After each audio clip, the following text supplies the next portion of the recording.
You are listening to Hello Cupcake, It's Me, a podcast with your host, Michael Peterson.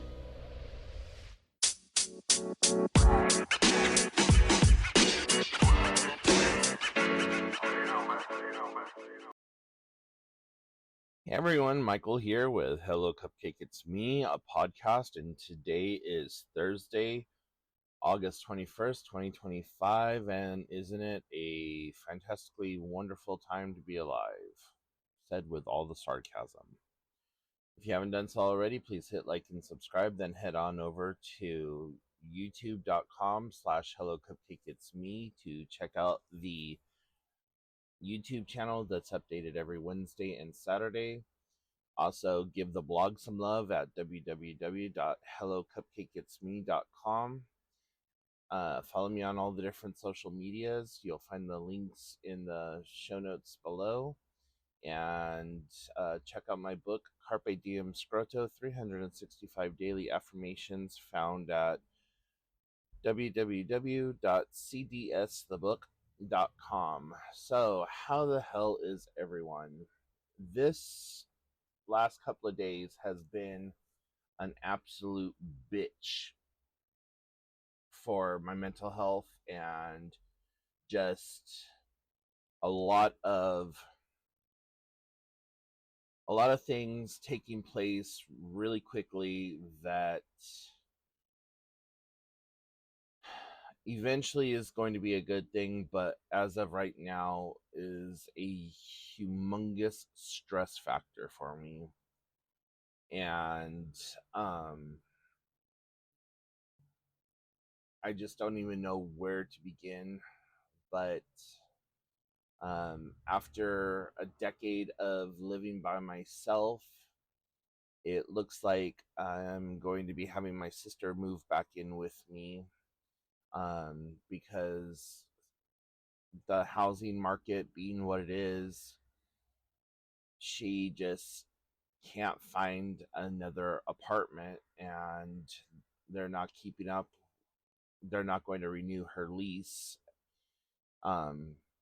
because they're raising the rent, and she already pays an exuberant amount of money for rent. So I told her that she could come and stay with me until things get a little bit better and she could like find better lodgings or whatever. So moving forward, starting September 1st, there's going to be a lot of changes in my household, and trying to figure out what is being done, when, where, how, and everything else.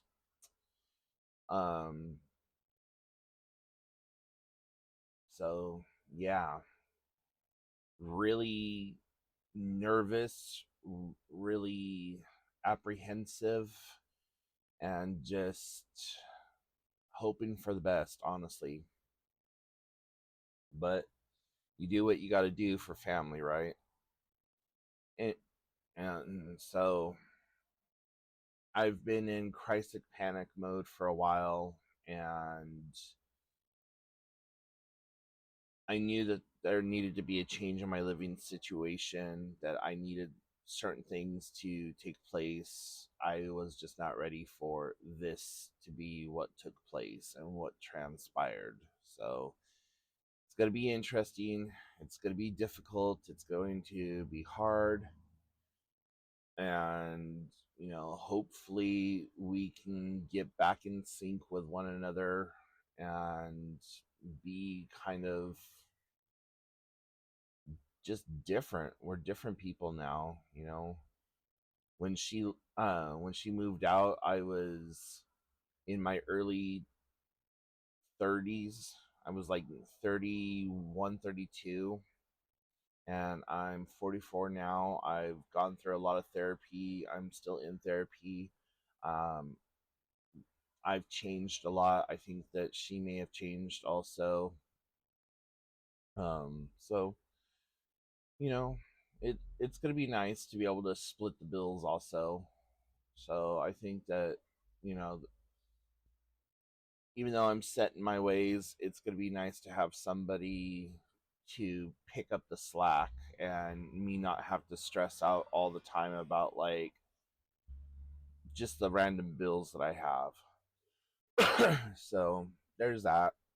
Um, I got my welcome letter in the mail the other day for my Fall 50 challenge. And for those of you who may just be tuning into my podcast for the very first time, welcome. And also, if you don't know, the Fall Challenge that I joined is through this online website called myadventurechallenge.com, and I'm going to double check that. Yeah, myadventurechallenge.com.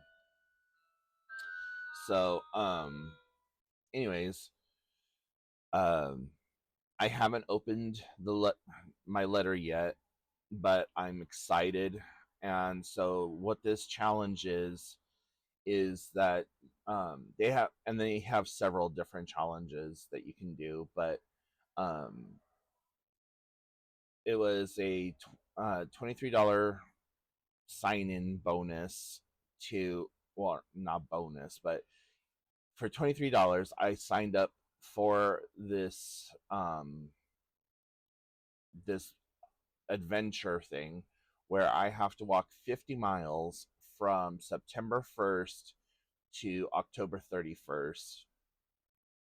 And I think that it's going to be fairly easy to do and just be able to continue to do so. Last night, I did an accidental almost 3 miles. And by accidental, I mean my niece came over, we got in the car, and we ended up just walking around downtown. And it was nice. Like, we walked the entirety of the downtown area, and um, it's something that I haven't done in a very long time. And I was just walking without even really thinking about it. Like, there was no pain. The only pain I really had was in my shoulder, and that was causing some finger and hand numbness. But for the most part, it was just like, okay, this is what we're doing. We're walking, we're talking, we're having a good time. Um, and I forgot how cathartic a nighttime walk is. When I was a teenager, my God, it was like what I lived for. I would be out of the house from probably 7:30 at night until 2, 3 o'clock in the morning, just walking the streets, hanging out with with my cousin and my friends out at the park, swinging on swings, sitting down by the railroad tracks, just talking about life and everything that was like relevant to us at the time. We thought the universe was so fucking difficult and had no idea of what adulthood would be like. And admittedly, my cousin had a much rougher life than I did. Um,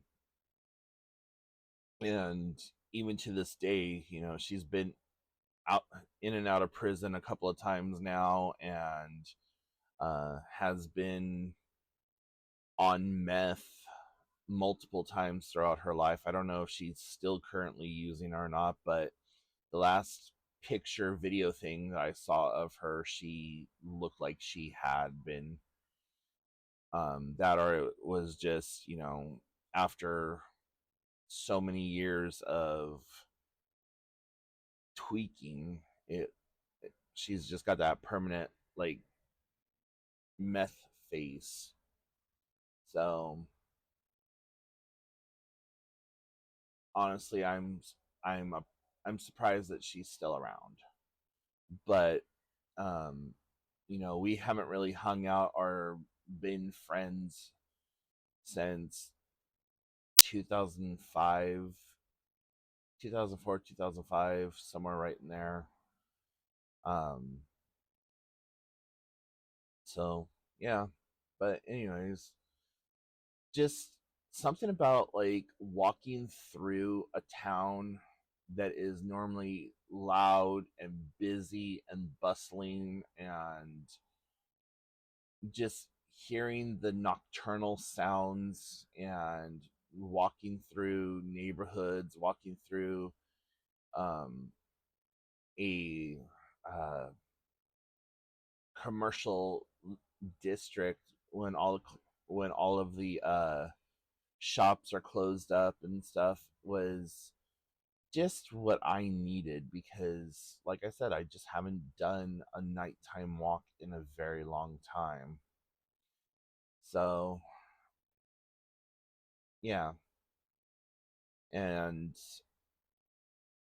it was it was rejuvenating, and I think that I want to start doing more nighttime walks, because by the time I got home I was tired and ready to go to bed. But admittedly, I had several emotional breakdowns yesterday where I just cried and couldn't get my emotions under control. And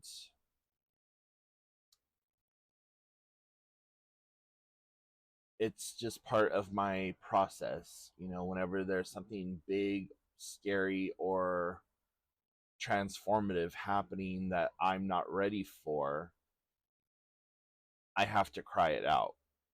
My first day or two is about the crying, the oh shit, oh fuck, oh whatever. And then the third day is like my fuck it, let's do this. Um, and I've just come to know that about myself. I've come to know that that is who I am, how I have to deal with things, and so there we are. um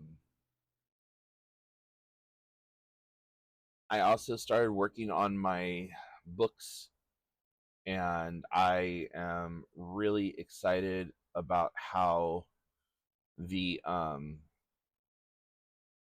I'm actually working on two books at the same time right now, and I'm really excited about how the healed child and the toxic parent is coming out. Um, it, but I've also changed it to the healed child and the toxic environment. So those are my two working titles right now. And I think I'm going to stay with the healed child and the toxic environment, because that covers a lot more than just parental toxicity. But I haven't made that decision yet. Like I said, I'm only just starting to work on it, and I'm only like on the seventh page so far. Um, but I came I came across a quote that was absolutely amazing. Now, you you guys know that I'm not like religious in any sense, and I don't like to talk about anything religious. But this is the quote, and I'm going to change it so that it's not so religious and is more universal and friendly. But it says, "The chosen ones were sent into families that didn't see them, didn't honor them, didn't deserve them. They were born to broken mothers, fathers who were cold, siblings who turned into bullies, uncles who crossed lines, aunts who whispered lies, cousins who joined in the mockery, and and worse, they had flying monkeys. Family members who enabled the abusers, who gaslit, triangulated, and kept the cycle spinning, all while telling you to be quiet, to forgive, and to respect your elders. But what happens when your elders are the very source of your trauma? The ones who didn't just, the chosen ones didn't just survive the pain, they were assigned the pain. They were placed in toxic environments so they could break the chains and rebuild the bloodline from the inside out. Um, Inside out, that they were always the black sheep, the scapegoat, the the one everyone blamed but secretly feared because their light revealed the truth. They told you you're too emotional, you're too dramatic, but really but but really they were afraid of your spiritual fire because you saw what they were hiding. You felt what they pretended didn't exist. Narcissistic families will isolate the chosen one because the chosen one is a mirror. You reflect what they refuse to heal. You expose what they tried to bury. So they send their flying monkeys to shame you, to lie on you, and to make you question your own reality. But here's what they never expected: that you would survive, that you'd awaken, and that your pain would become prophecy.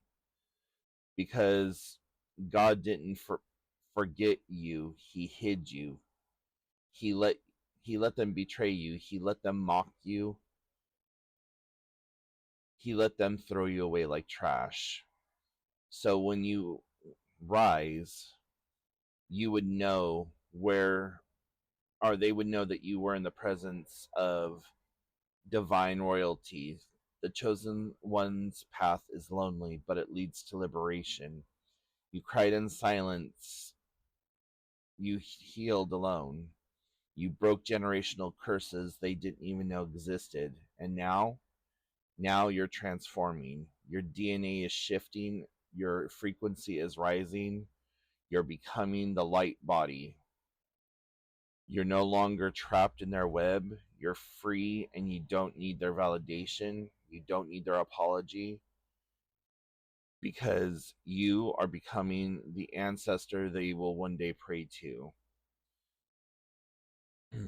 The narcissists may have planted pain, but God planted purpose, and now the chosen ones are waking up, one by one, rising from the ruins, transforming pain into power.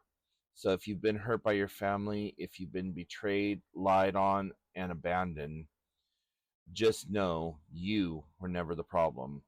You were the you were the awakener, the spiritual one, the cycle breaker, the proof that God will raise up a warrior and from the same family that tried to destroy them. So that quote hit me like a ton of fucking bricks when I read it the first time. And it was just so powerful, so deep, so like in your face with everything. And it's just an amazing quote, and I think that it will fit in perfectly with my book about being the toxic environment and healing from that and so on and so forth.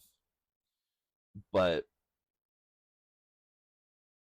yeah, so I'm going to rewrite it because, like I said, I want it to be less about God and spirituality, but I want it to be more of like a cry for justice and for just being an amazing person.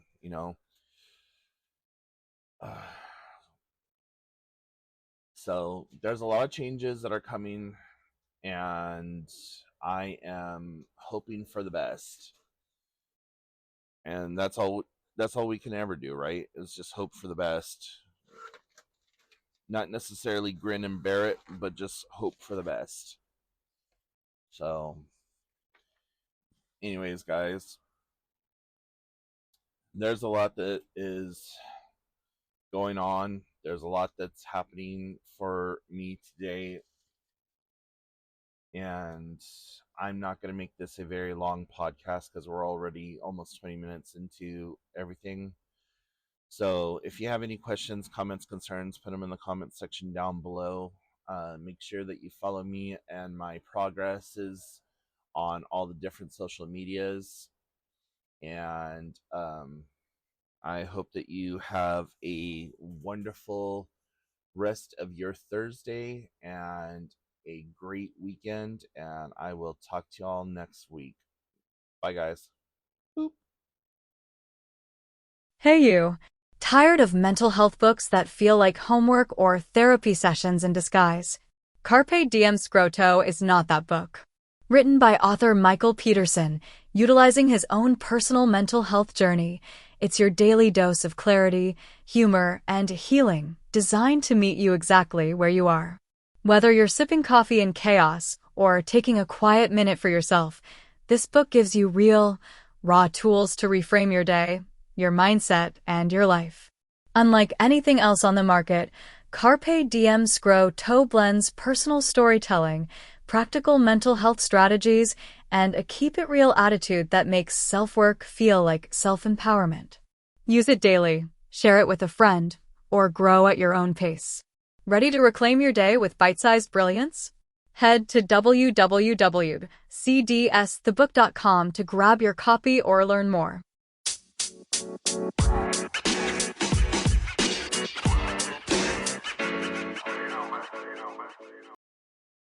Thank you so much for tuning in. You have been listening to Hello Cupcake, It's Me, a podcast with your host, Michael Peterson. Please make sure to check back often as new episodes are released bi-weekly. If you have any questions, comments, or concerns, please feel free to send a message to hellocupcakeitsme@gmail.com. And until next time, stay happy, safe, and keep doing the best you can with what you have been given.